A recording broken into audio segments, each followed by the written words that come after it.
Loud. Alrighty, we're gonna get started. Hi guys, it's good to see all your beautiful faces. It's Sunday night Sizzle call. I'm excited and a little nervous because I've never done this before. So I'm literally gonna speak from my heart. One thing I want to talk about is self-development, but I want to take it a little step further. And I have notes, so if you see me looking down, it's because I'm looking at my notes. I want to take it a little step further, because there's more to self-development than just reading books and listening to podcasts. We have to actually put action into work. We have to actually make changes in order for that self-development to actually work. So what I'm going to talk about a little bit more is just how literally self-development and self-reflection has literally been something I've been working on personally. And so everything I'm telling you guys, it's not like I'm telling you, when they say you're going like this, you have three pointing back at you. It's things that I'm actually either dealing with or have dealt with. And literally that's how I feel. I feel like I'm in a stage of growing right now. And I'm so excited to be doing this call for you guys. So bear with me a little bit.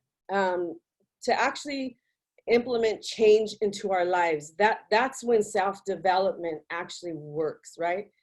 And so I want to break down what that means. I'm big on definitions of words, so I'm going to literally break it down for you. And then I'm going to give you 4 practical ways that you can actually put this into practice. Okay, so self-development. When we think of it, we think it's working on ourselves or making ourselves better. But the actual definition of self-development means development of one's own capabilities and possibilities. So it kind of puts that, puts it back on us, makes it our responsibility for us to develop that. Everybody has those capabilities and possibilities. It's just up to us to bring them out. It's our responsibility. Capable, the actual definition of capable is having attributes required for performance or accomplishments. So when we have things that we want to do or we want to perform at a different pace, we have that capability. It's just literally doing it, bringing it out in us. Possibilities means the potential or perspective value. So we all have potential to grow ourselves. We all have the potential. It's like, again, it's just literally making those changes. So how do we actually self-develop? By actually implementing change into our lives on a daily basis, taking action.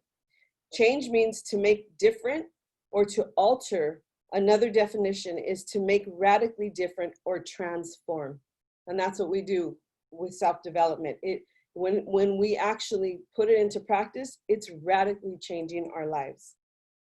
The definition for action is the accomplishment of a thing with the possibility of repetition. Another meaning is an act of will, bringing about an alteration by force, meaning it's not something that we should take lightly and it's just going to happen. We leave it to the universe and it's just going to happen. It's not how it works. We have to actually do it by force sometimes and make those changes. And that could be in anything. This isn't just about business. For me, literally, this is about life. So before we go any further, full disclaimer, everything I'm talking to you guys about, I'm literally speaking from the heart because it's literally what God has been dealing with me, like I said, and has put this on my heart to share with you guys. So self-reflecting is not easy.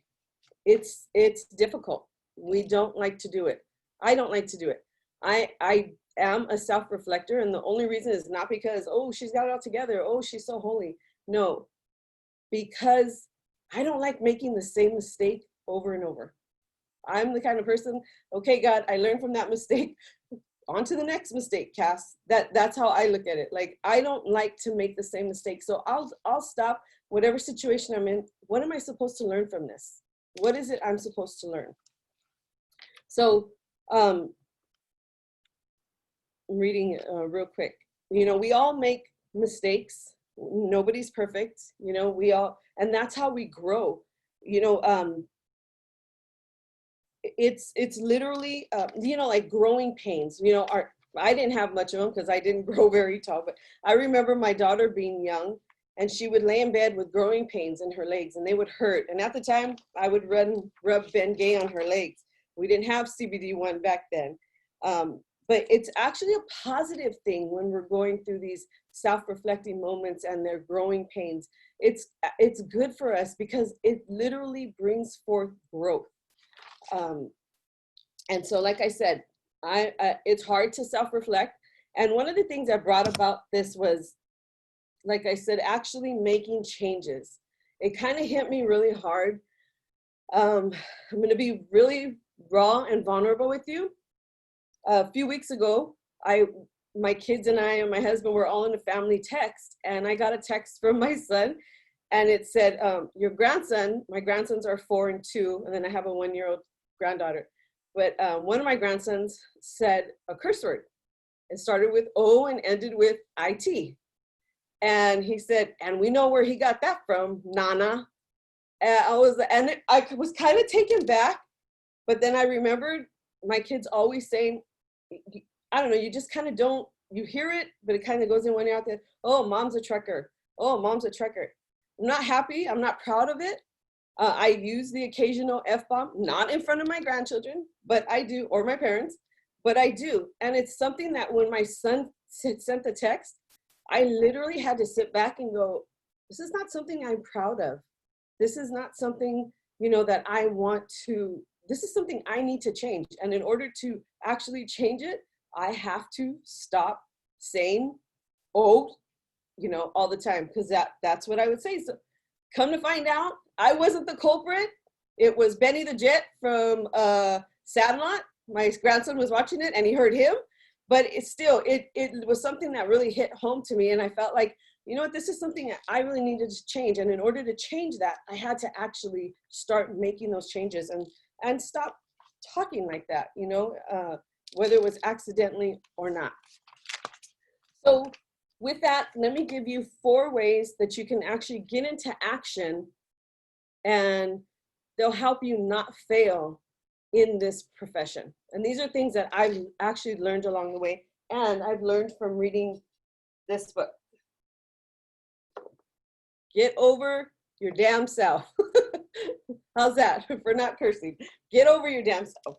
That's what I've been reading, and I learned a lot of this in this book. So one of them is be coachable. We can actually make that change. If you're not coachable, you can be coachable. You can turn it around. You can literally say it today, I'm going to be 100% coachable. Make a commitment to be 100% coachable. Right now, when we got started, me and my husband, we both came to this already successful. We ran a multi-million-dollar construction company, and we were very successful at it. So when we came to this, we thought, oh, we got this in the bag. This is going to be easy for us, you know? Guess what? It wasn't. It took us, everybody was literally, when I say going gold, everybody was going gold. It was like a literal domino effect. When we got involved, everybody started going gold, and it took us, guess what? 8 months before we went gold. And we thought, what's going on? This was supposed to be easy. This was supposed to be a piece of cake for us. But we literally had to learn how to, hey, this isn't something we've ever done. We're new to this. This isn't construction. This is network marketing. And we had to learn how to literally sit back, and we've had tons of conversations with Mario, and he's like, guys, this is different. This is not construction. You know, you think you come to a profession and you got it all together, and guess what? You don't. But be patient with yourself, but be coachable. That's probably the most important thing you can help yourself in this profession, is being coachable. Number 2, treat it like a business, not a hobby. We had a real business, and not that this isn't a real business, because it's something that I had to learn. I think in the beginning, it was more of a hobby for us. It was fun. It was something we liked to do, you know? And really what we learned was, when you treat it like a hobby, you're going to make hobby money. When you treat it like a profession, you're going to make profession money. And when we learned that, things turned around, and that's when we started making money. Yes, we made a check every week since the time, but guess what? Those checks have increasingly increased over the time because we take this serious. This is literally our livelihood. My husband, he's down to taking jobs that he wants to just to pay the bills, but this is the vehicle we're using to build. This is what we do. This is our profession now. So number 3, be willing to get uncomfortable. Guess what? Right now, I'm very uncomfortable. It's being spotlighted on this camera is not easy. It's an uncomfortable feeling. You know, it's hard. But this business requires you to get out of your comfort zone. It's kind of an oxymoron. It requires you to be comfortable with being uncomfortable. That's literally how we learn. Most of us have never done this before, never done this type of business. So it feels awkward being vulnerable and open like this and sharing with people, you know. This isn't the type of business where we study and learn. This is a type of business where we earn and learn. It's at the same time. So we don't have time to get in front of a mirror and see, okay, how am I going to say this? How am I going to present this? No, we just got to do it, you know. And we learn. We'll make mistakes. We'll slip up, but we learn from them and we grow from them. Number 4, we have to be hungry enough. And I know we all said it, you know, we all heard Les Brown say it at convention, but it's the truth. I read something the other day that said, life happens to all of us. Every single day, we're all working with the same 24 hours. So why do some people stop working their business when life happens while others keep working our business in spite of everything life throws at us? It's because we're hungry, really, really hungry. Like that moment where we haven't had carbs in 6 months kind of hungry. That's the kind of hungry we have to be. So in closing, and I'm doing great on time. I told Mara I'd be done by 5:15. It's 5:13. In closing, I just want to say, let's start this week by literally putting one step in front of the other, taking the actions, doing the work, you know, whatever it is. This applies to anything in our lives, right? Spiritually, if you want a deeper walk with God, read your Bible, pray more. That's how we do it. If you physically want to get healthy and lose weight, eat well, work out. That's how you do it. This business, you want breakthroughs in your business, we have to develop those capabilities and possibilities that are within us, that we all have. And so that's what I have for you guys. I hope you all found some nuggets in it and you enjoyed it. And thanks, guys. Let's get to work on Monday.